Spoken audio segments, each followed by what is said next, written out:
Bookclub no Kiseki. I am Sam Allman. I'm David Bernard Halk. I took a drink right as he started, which is bad because I introduced myself second. I'm Matt. And the portion of Falcom's Kiseki series we'll be playing today is the intermission of The Legend of Heroes Trails from Zero. Takes place between chapters 3 and 4. We did get sent a copy of the next game from NIS, and this is the first one that we'll be releasing after release day, which is tomorrow at time of recording. But this is not covering Trails into Azure. This is where we didn't catch up in time. We thought we would have extra time. Yeah. Turns out fools. Turns out that the holidays are a really hard time to be a manager in retail, and also a really hard time to be getting divorced. So it's a horribly hard time to be a man. Yeah, it's not fair out here for all of us cisgendered white men. I mean, the joke was that I was going to say it's a hard time to be a manager at a retail store, but I just stop it earlier because it is just a hard time to exist, to be in mankind. Mm-hmm. Yeah, but I'm not sure that landed. It might not have, but whatever. It's my birthday today. And Happy birthday! Happy birthday! And if you are in the if you're listening to this on the Ko-Fi, you will know that the episode that we recorded just a couple of days ago, I was not feeling great about my birthday, but my partner came through and rallied the troops, and 3 of the people that had canceled on my birthday party, she was like, those are stupid reasons to cancel on a birthday party. You should instead come anyways. And so we played Twilight Imperium. We only did 3 rounds and no one came close to winning. So we decided, screw everything. Whoever gets to the middle of the map first wins, and ended it early and had a good heck of a fun time. And it was really, really dope. So my birthday has been much better. This is a triumph in 2 parts. You have the main episode where things sounded really shitty, and then today they turned out not to be so shitty. Having a fairly good birthday this year. What about you guys? I was just wondering how long it's going to be between your birthday and them hearing about your birthday, because now that I think about it, I don't think you ever posted the last episode. I think I posted the last episode. I don't know. I was on RPG Book Talk Club and I didn't see a post for it. Maybe I missed it. Yeah, if I missed it, I'll cut this out. Yeah. I might have forgotten to do it. I do that a lot. Yep. I only have festival days 1 through 3. So yeah. They'll hear it about 4 or 5 days later. I try to catch up fairly quickly when I'm behind. But yeah, this was recorded on March 13th, so do the math whenever you hear this. But cool. Yeah. What about you guys? What's been up in a not weird way for me to ask what's up, because I wasn't prepared to ask it in a funny way today. Are we finally done with that bit? If I can think of more when they come up, I will think of more. But this series is real long. We're not even to the halfway point yet, and I'm scraping the bottom. So I might have to come up with a new bit to be the Kiseki bit. You could just start making them up. Start learning new languages. True, I could do that. There are a whole lot of languages. I could find different ways to say what's up or how's your week in every possible language. Yes. So we'll start with English. How was your week, guys? Pretty good, I guess. I've been tired. I don't have anything. I thought I got disconnected for a second. Yeah. I've been editing RPG Book Club. That's fun. We're finally able to play more Final Fantasy VII, which was fun. Which is very fun. I love Final Fantasy VII. I meant to play some today, but I ended up just messing around with my custom firmware 3DS. Oops. It's a fun way to do it. But by the way, if you manage to be listening to this right now, because I think it's like less than a week that the 3DS is alive, you should go hack your 3DS while it's still marginally possible, and then have it hacked forever, because they're killing the 3DS this week. All of them are going to explode. Every 3DS that's on official hardware and connected to the internet will download an update that will make it explode. Yes. I haven't checked up on the Wii U version of hacking, but back in the day it required a DS game from the shop to actually work. So that one, for real, you might have to do it this week. I'm sure that there's some other fancy way to do it on 3DS. The 3DS scene is alive. The Wii U scene is less so. Wii U never dies. Wii U never dies. Vita means life. I apparently have y'all heard about this? Y'all heard about this? Apparently, you leave your Wii U off for too long, it gets bricked. Yeah. That's insane. Had not heard about that. That's wild. I read about that, and I was like, I better turn my Wii U on. I haven't done so yet. Yeah, I haven't either. I should probably do that. So, like, if you leave it plugged in and leave it off, or if you, like, unplug it, like... I probably should have read the article. Oh, okay. Yeah. Let me Google this. Leave Wii U off brick. Let's see. You could brick the Nintendo Wii U just for not using it, reports claim.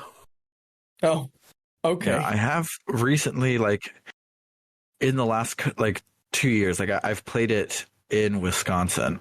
So it feels like the fact that nobody has touched their Wii U in, like, 5 to 6 years. So I don't think that mine is at risk. But I'd have to look it up and see. I was going to say, I know for sure we used it last year on your birthday. Yeah. It's not a birthday without Wii U. It's not. Wii U is life. Wii U. Listen, folks, we don't got a lot to talk about this week. We gotta stretch it out. Yeah. And I know that Matt has had a hell of a week, but it's a hell of a week that's a lot of question marks until later in this week. So he probably doesn't want to go into too much of it. Yep. Yeah. Yep. So we reclaimed his time.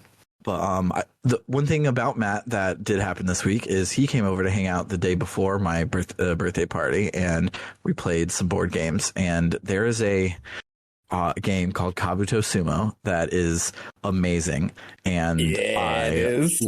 I love it. So it's sumo wrestling, but the way that they abstract that is, Bernard, you know, at the arcade, the coin pushing games where you drop in a coin and you try to knock coins off the edge as it moves back and forth, and it's impossible to actually win. Yes, you basically are doing that, but you get to line up where you want to add to the table, and you slide it as if you're in one of those coin pushing games, and you have to slide your pieces on to try and knock your opponent's main piece off. And any of the little pieces you get is more ammo for you to use next round. And it's just very simple and very good and kid friendly, which is awesome for it to be fun and kid friendly, so that I could actually play it with my children. And I believe it has 2 expansions at this juncture. Hold on, let me get to Board Game Geek. Yeah, it has the luchador, the sumo expansion, which is funny because it's called Kabuto Sumo, but the original expansion is luchador themed, and then you have sumo as the first expansion, and then you have WWE Saw Wrestling, the second expansion. Got Total Mayhem, which is the WWE one, and then you've got Beetle Brawl, which is a combination of luchadors and sumos. That's fantastic. Let's see. Total Mayhem. I believe Total Mayhem's the one that comes with the chair-shaped piece. It's good. It's just... excuse me. It comes with 3 of them. That's fantastic. But, board games are good. Everyone should play them. And they don't have to be complicated to be fun, either. You can have all kinds of fun Tell stuff. that You don't even need to to people read. who make board games. Please. Yeah. When everyone showed up for Twilight Imperium this week, I had some quick reference rules on my TV and 2 pages worth of handouts for everyone for cheat sheets to remember the rules. That's hilarious. It's ridiculous. I love that game so much, but it always is the first time you play it with everyone, you're not going to finish. That first game, the first round takes like 4 hours, and it's usually 5 to 9 rounds to win, which is a lot. But I wanna real quick. I want to address that because Bernard's right.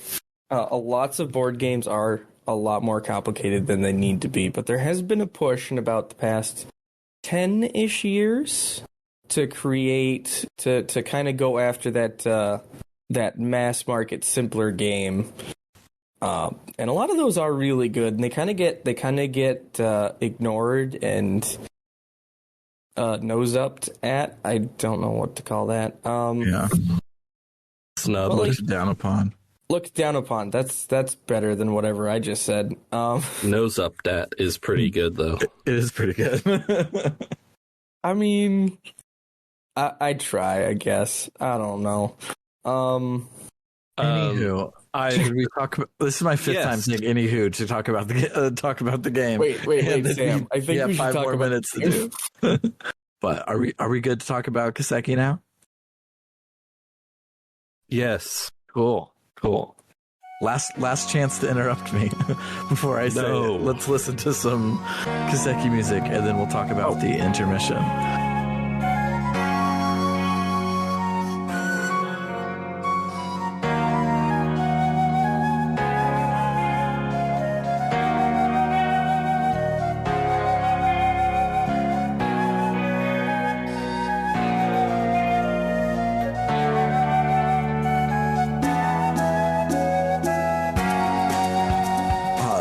Last time, the gang broke into a big black market auction, and they stole what they thought was going to be a fancy robot doll or a bomb, and turned out to be a whole-ass human child named Kia with a capital A.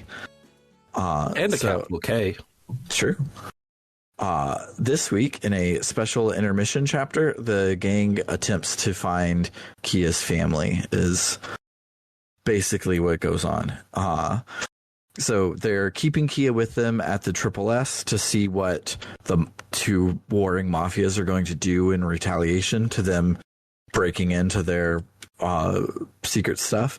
But they turn out to call a truce on it so that they could claim ignorance and say that they were being framed by.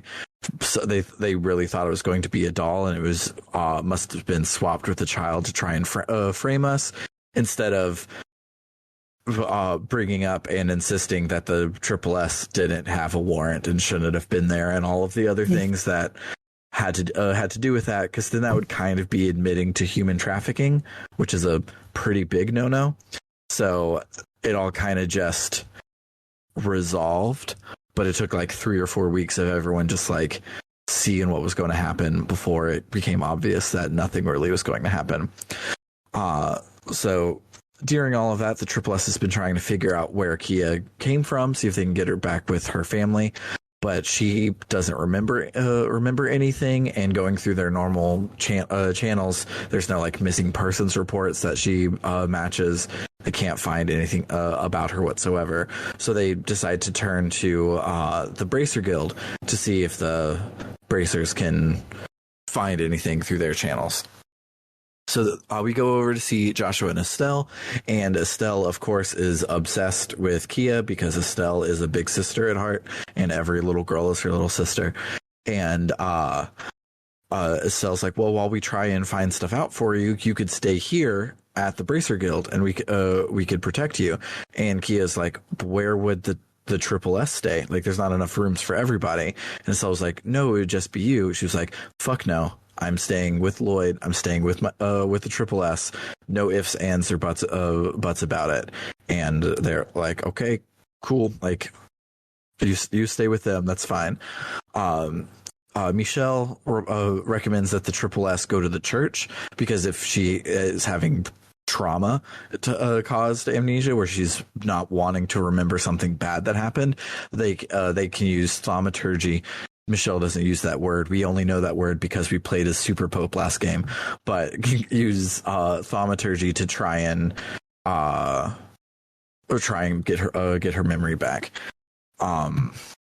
This whole time they're like, maybe her brain is blocking off some memories and we need to get them back. And part of me is like, if her brain is blocking off memories, maybe there's a reason for it. I don't know. Mm-hmm. I don't know. Yeah, they don't really know, so they decide to go and ask a professional, being the church. So we head over to the church, and we run into Sister Marble, who says, oh, hey, there's some people who are super popes that you totally might know from playing a previous game about them, and they taught me how to do some thaumaturgy, so I'm going to use it to try and get her Kia's memory back.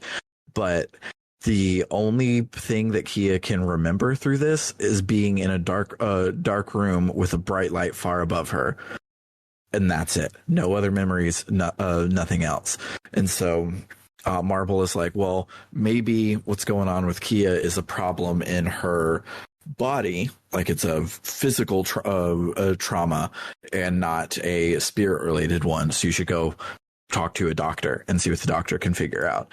So they head on over to St. Ursula to see if her amnesia is something that the psych ward can treat. On the way there, they meet Cecile, and there is a quote-unquote funny scene where Cecile thinks that 18-year-old Lloyd has a 13-year-old daughter. But, yeah. Eventually, we get up to see Joaquin, the fisherman doctor from before. He examines Kia, but he can't tell if it's, like, a trauma-related thing or a drug-related thing, and he says he wants to keep her there for a few days and run some tests on her to see if it's something that he can treat. But she says, fuck you.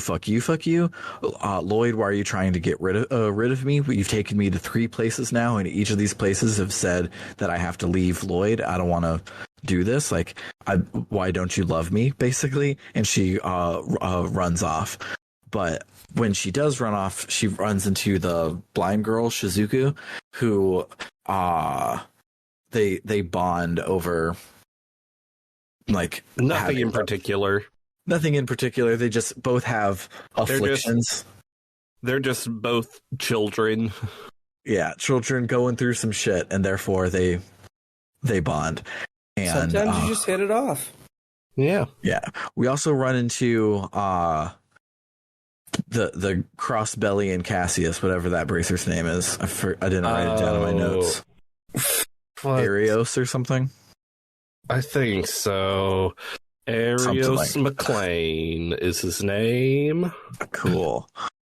But yeah, we run into him, but he basically just says the Bracer Guild looked into it and they couldn't find anything yet, and then says some stuff about Shizuku that when we get to Kiseki 12 and Shizuku reveals herself to be the main bad guy, it probably would have been important for me to include it in these notes right now, but I didn't.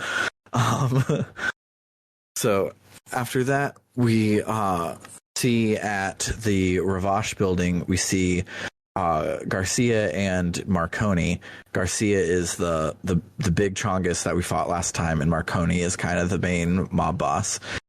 they're arguing over what happened at the auction and the response to Hey You. Since then, they mention how like Yin was involved, and they're trying to figure out things. And then Marconi is like, we need to use what that person gave us. Whoa.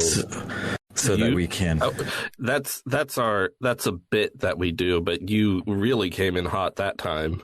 Oh, really? I didn't even increase my volume. I just leaned like literally 1 inch closer. That's crazy. Oh wow! Yes. It sounded bad. Okay, I'll do it again. So Marconi says that person should. Nope, that's not it. Damn it! See, God damn it. So Marconi says that they should use what that person gave them so they can turn the tide. But Garcia's like, the risk is too great. Let's not do it. We'll just wait this out and see how it goes. But Marconi is like, wah, wah, wah, I'm the boss. You're just hot. Who cares? Blah, blah, blah, blah, blah. And thus ends the intermission, which is very, very short. Wait, is that seriously it? That was 8 minutes. Oh my gosh. I mean, it took a while because they talk a lot. Yeah, I even felt like I had added in like extra stuff. There's a whole lot of side quests I found out after the fact because the computer is broke down. So I'm like, oh, this is just a little intermission. They didn't want side quests. No, there's like 12 side quests in this chapter. They're just all the hidden type where you have to be at the right place at the right time to activate the side quest. And I did not find any of those. So I don't have anything to talk about there. Okay, I did the side quests. Let me look up the list of side quests so I can see if I can remember anything interesting. Play the music while I look it up. I say as though I'm not the person who plays the music.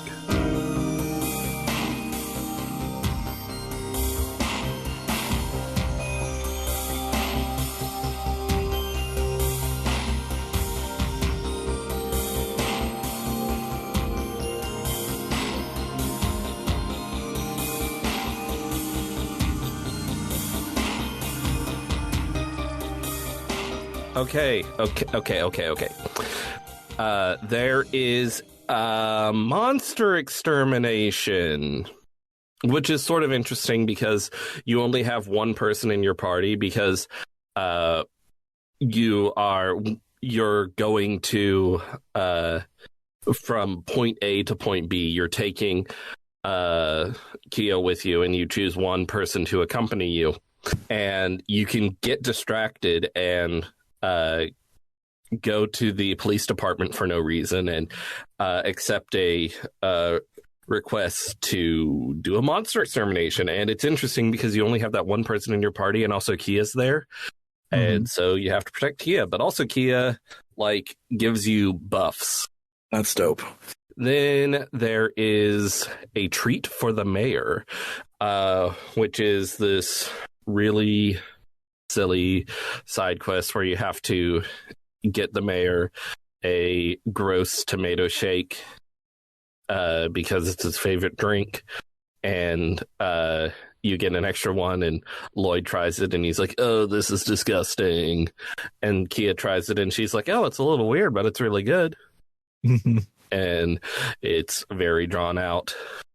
And then there is you remember in Sky 1 or Sky 2, I forget which. It was the beginning of Sky 2, I think. Oh, you know what I'm talking about. Yeah, I pulled it up the list. Okay. There is a thing where you have to teach Sunday school, and it's a quiz on your knowledge of the lore, the way the world works. That happens again. You're mainly talking about the police, though, because this Sunday school lesson is about the police. And that's it. Cool. It is an additional couple of minutes. Cool. Cool. Yeah, this is a short episode. It's mostly just checking it in on us. But with it being my birthday weekend, I didn't want to play a big chongus of a chapter to try and get ready for tonight. So it's all my fault. But I mean, I also didn't want to try and get through chapter 4. Yeah, because I thought we were just covering Intermission, and then it was like, oh, we might be doing chapter 4, and I was like, what? Yeah, probably should have, but well. Next week we will be covering chapter 4, and then after that is chapter 5. Then after that is the finale, and then after that is Trails to Azure. Shout outs again to NIS for sending a copy over for us. It's the only second time in history that the person who... Oh, no, it's third time, because we got Boots Quest as a review copy as well. Yes. So we have... And we missed Boots Quest's release as well. We did. We are really good at meeting embargoes. I want to issue a correction. Famous RPG Book Club bit where Sam is wrong. Always. Chapter 5 is the finale. Chapter 5 is the finale? I thought it was chapter 5 and then the finale. I was just going off of my memory. I didn't actually have it open. I've now checked 2 walkthroughs and they both agree. Yep. Final chapter is chapter 5. Cool. So then, we'll do chapter 4 next week and then chapter 5, the finale, the week after. And then dive right in. There are a couple of expanded universe things that will that happen in between that we were originally going to do here, but we're not going to do that. We're going to just keep going through, and we'll save those expanded universe things to be a palate cleanser before we dive into the third dimension. But I think that'll do it for this really short episode. This series is a timed exclusive for our Ko-Fi supporters. If you're hearing this in the podcast feed, head on over to www.rpgbook.club, where there will be a few extra episodes waiting on you when you donate. I know at this point there will be 2 because I haven't posted 2 episodes to the Ko-Fi. We now have membership tiers, so if you donate $1 more a month, you'll get the Gadabout tier, which gets you access to these episodes a month before everyone else does. But also will let you vote on our polls. We currently have a poll active for Bernard's Autobay RPGs. That's closing in 2 or 3 weeks to decide what we're doing next. So if you really want us to play Paper Mario, now's the time to get your voice heard, because right now Skies of Arcadia continues to have a lead.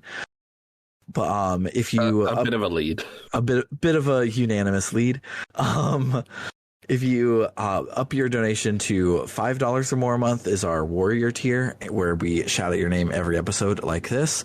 Shout outs to Floris, Kaldron, Freddie Rodriguez, Bernie L. Taylor, AA Ron 524, Anthony Lerma, Vim K, JFro Prime, and Doho.